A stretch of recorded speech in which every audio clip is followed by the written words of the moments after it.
اركب يالا. ليه يا بيه؟ فوق. ليه يا بيه؟ ليه يا بيه؟ اركب اخلص. اركب يالا.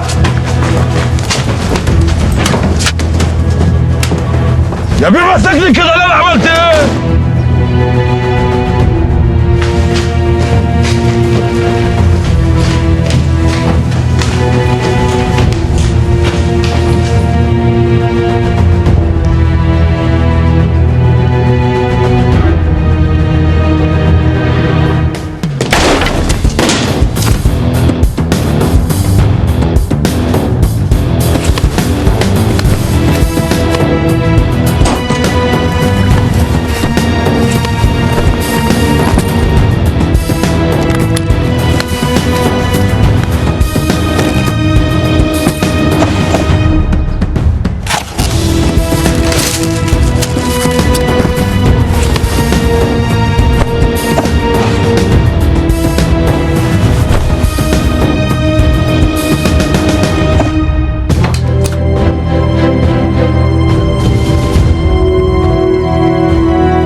اقعد.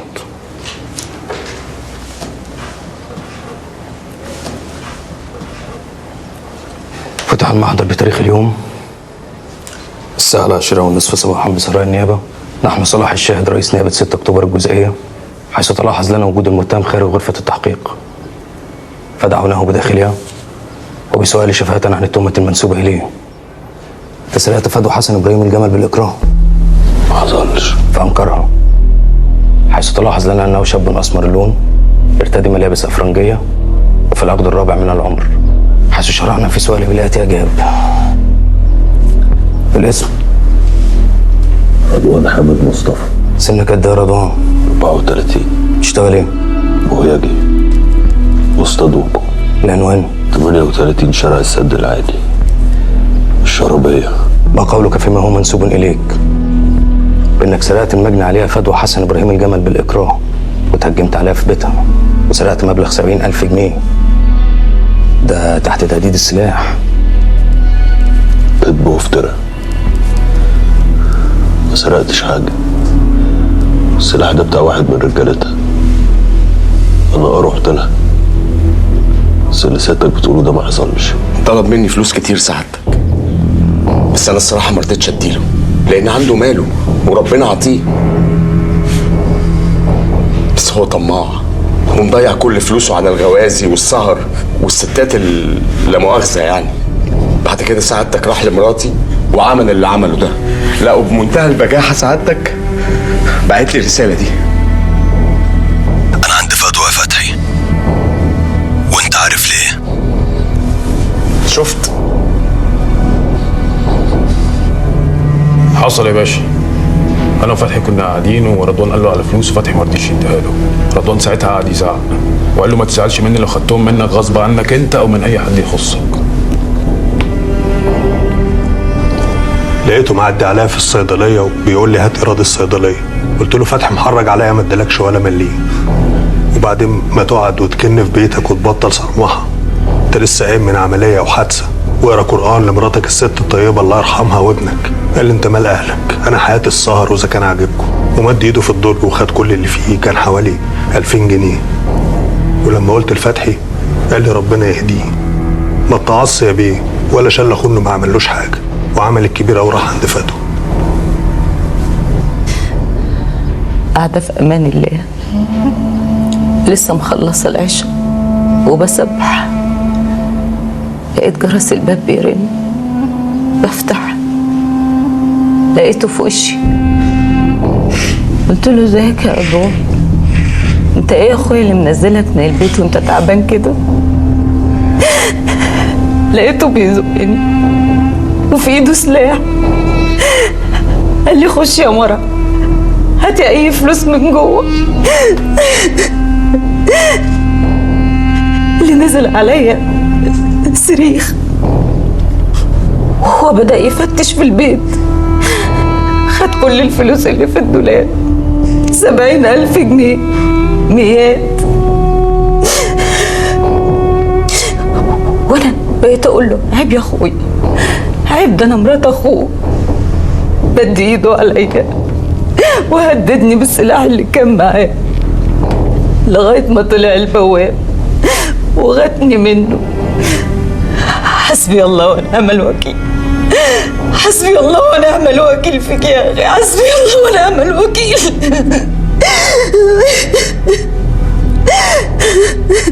أنا بواب عمارة الست فدوى. أنا كنت في دورة المية، ما شفتهوش وهو طالع. فجأة سمعت صريخ. لما طلعت لقيت واحد ماسك السلاح في إيده وبيهدد الست فدوى. كان بظهره أول ما شفته.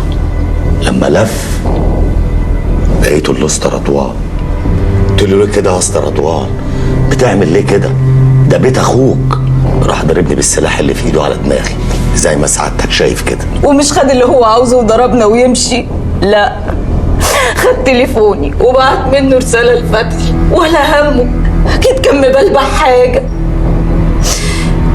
وخد بعضه ومشي.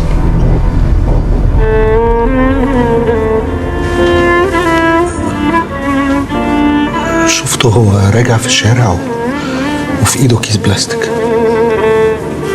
قلت له يا رضوان تقعد في بيتك عشان الجرح اللي في بطنك يلم. لقيته بيضحك وعزمني على سهرة في شارع الهرم. فتح الكيس لقيته مليان فلوس وفوقه طبنجة. قلت له ايه ده؟ قال لي دي الفلوس اللي هنقض بيها النهارده.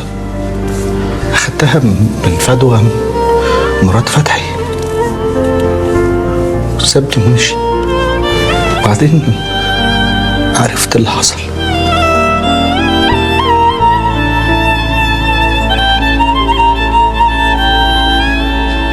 لقيته طالع على سلم البيت شكله غريب، قلت يمكن علشان عامل عمليه والظروف اللي هو فيها. قمت طلعت وراه، كان ماسك في ايده كيسه بلاستيك. دخلت معاه البيت، طلع منها فلوس وحطها على الترابيزه وسلاح. قلبي وقع في رجليا، قلت له ايه ده يا رضوان؟ ايه الفلوس دي والسلاح ده؟ قام قايل لي فتحي اخويا بيستخسر فيا، خدتهم من مراته عافيه، مسكته مسحت بيه الارض. قلت له ايه اللي انت هببته ده؟ حد يعمل كده برضه فاخوه مرات اخوه؟ اخص عليك يا رضوان، ده فتحي هيوديك في 60 داهيه. قام قايل لي ولا هيعمل حاجه، هترسي على معلش.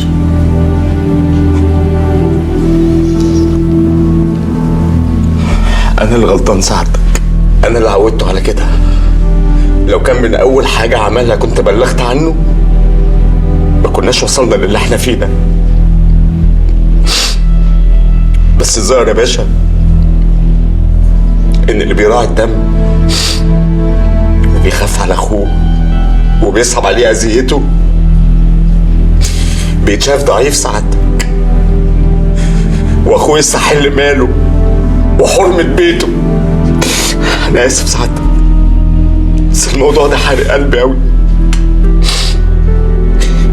ليه كده يا رضوان؟ ليه كده؟ اسف سعادتك، اسف.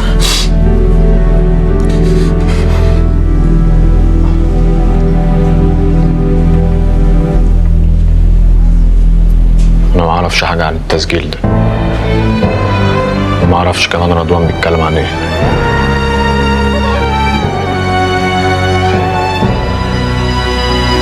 مش عارفه تسجيل ليه.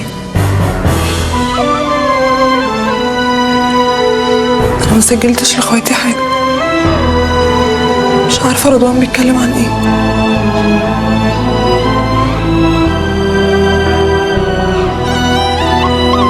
اتفضلي.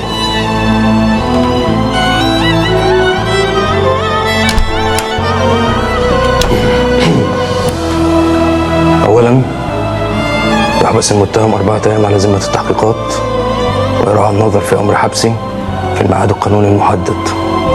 ثانيا تطلب تحريات المباحث للواقعة وظروفها وملابستها. ثالثا يتم تحريز السلاح الناري لحين عرضه على المعمل الجنائي. رابعا يحرر للمتهم فيش وتشبيه وتطلب الصحيفة الجنائية له.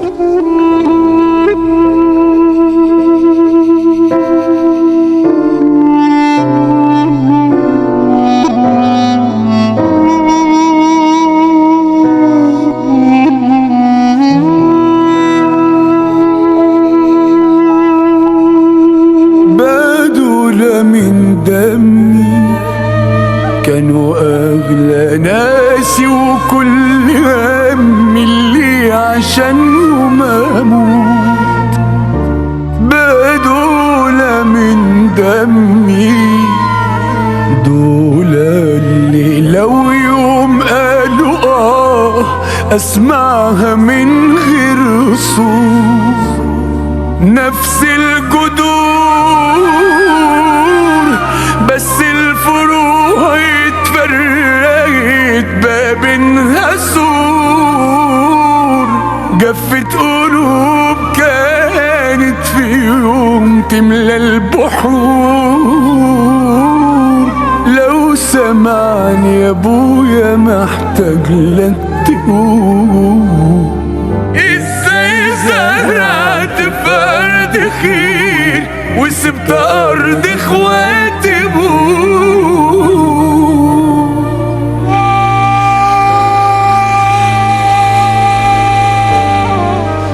رضوان!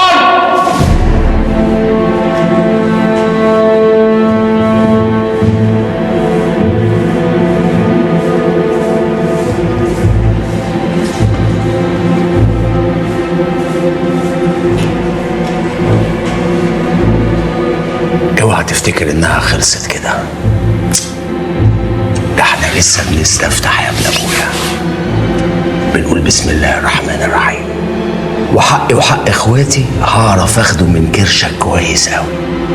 بس يا واش يا واش، اعتبر ده اولنا يا رضوان، اعتبر ان ده عرض المحبه. وده عربون الرد يا فتحي. تضربني انا يا بتاع الكوكو يا ابو هياجي، يا عم بتضربني انا وعرش ربنا ما هسيبك يا رضوان. ده انت لسه ما شفتش حاجه. اوعى انا، اوعى. ماشي يا رضوان، خلاص يا عم.